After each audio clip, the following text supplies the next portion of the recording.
On today's show, Mercedes teases its new hypercar, global car sales fall for the first time in 20 months, and a peek inside the development of Toyota's new fuel cell-powered semi-truck. All that and more coming right up on Autoline Daily.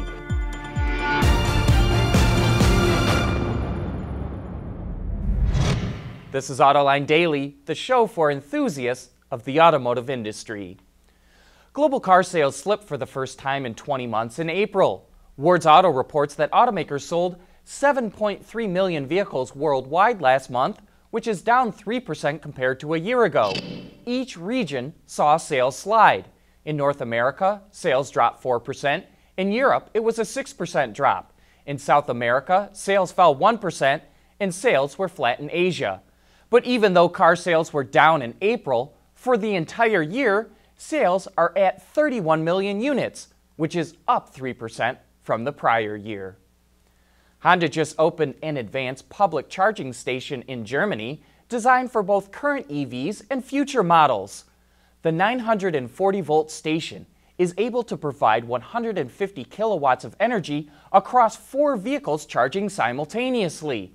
It also is powered by renewable energy, including solar panels on the top of the station's canopy. In a later phase of the project, Honda will install a hydrogen filling station at the site. It too will have power supplied by renewable energy sources and will be capable of providing back-to-the-grid energy storage and transmission to local power companies. This project is part of Honda's broader goal to electrify 2/3 of its lineup in Europe by 2025. Well, he finally did it. Or maybe we should say, they finally did it. As everyone who watches Autoline Daily knows, Dow Automotive sponsors this program, and for 2 years they've been running an ad featuring Austin Dillon and his NASCAR team, which Dow also sponsors. Well, this past weekend, Austin Dillon finally won his first race, the Coca-Cola 600 at Charlotte. It's quite an achievement. Winning a NASCAR race is so difficult these days because the series is so competitive. For example, in this race, the entire field of 43 cars all qualified within just 0.6 of a second of each other. So we salute Dillon and Dow for such an impressive achievement. And you know what? Once a race driver wins a race, we usually see them start winning more frequently. So go get 'em, Austin. And congrats to Takuma Sato and Honda for their win at the 500. We'll be back with more right after this. Autoline Daily is brought to you by Bridgestone Tires, your journey, our passion. Dow Automotive Systems, advanced materials that deliver better results. And by Lear, a global leader in automotive seating and electrical systems. At last year's Paris Auto Show, Mercedes-AMG confirmed they were working on a new hypercar, and now we're getting our first taste. It's only one picture with no bodywork, but there's still a lot of information we can gather. The F1-derived power plant is a hybrid system that consists of a turbocharged V6 engine, lithium-ion battery pack, 3 electric motors, and an energy recovery system. The battery pack is mounted just behind the front tires, which will feed 2 of the system's 3 electric motors at the front of the car. There's no link from the front to the mid-mounted V6. You'll also notice pretty slick suspension setups in the front and rear as well. The car, called Project One, has all the hallmarks of being one sweet machine when it comes out. Speaking of sweet machines, BMW announced it's working on a Performance M version of the all-new 8 Series. All we've got are these camouflage shots, but we did get a good look at a concept of the coupe last week.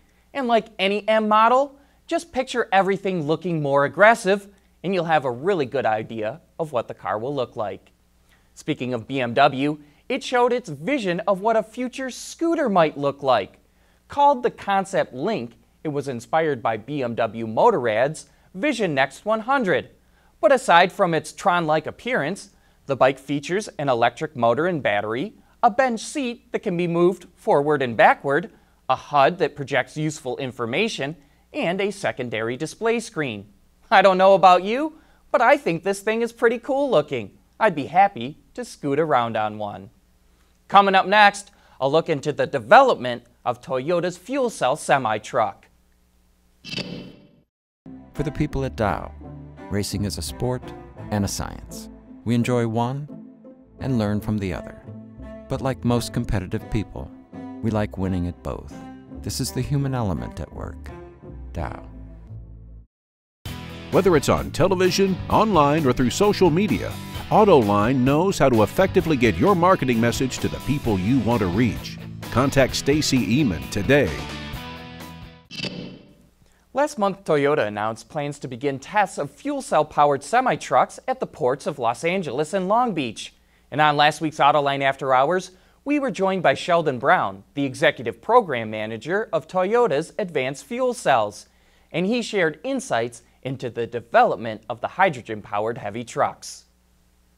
And this was something internal to Toyota. We funded it completely. In fact, we really didn't even tell the port that we were working on it. But what we did do was we went out and actually through a third party, we purchased a Kenworth, yeah, exactly, a T660. And so we went through there. We bought it as basically as a glider. And then we... i.e. no powertrain. I.e. no powertrain, that's right. We didn't need it, so we figured no sense in paying for it, right? You can do that with trucks. You can buy them without engines. You sure can, yeah. And let's be honest, on these development projects, budget is a little hard to come by sometimes. So, yeah, we use that opportunity. But yeah, we took this and we literally took the components that we took off of production Mirais and we basically packaged them. We had to develop new fuel tanks. We had to develop a set of motors, a transmission, and some batteries. But the rest of the vehicle is really legitimately production Mirai components, including many of the power electronics.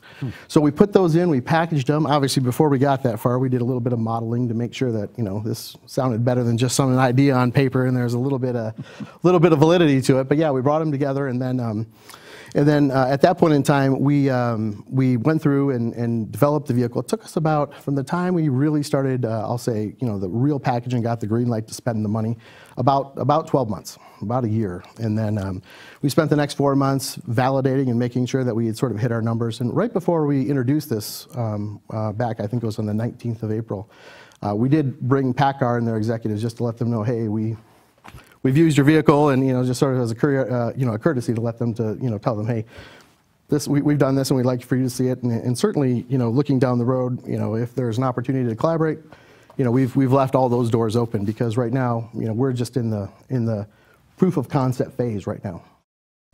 To learn more about Toyota's fuel cell powered semi-trucks, you can watch that entire discussion right now on Autoline.tv, or just look for it on our YouTube channel. But with that, we wrap up today's show. Thanks for watching, and please join us again tomorrow.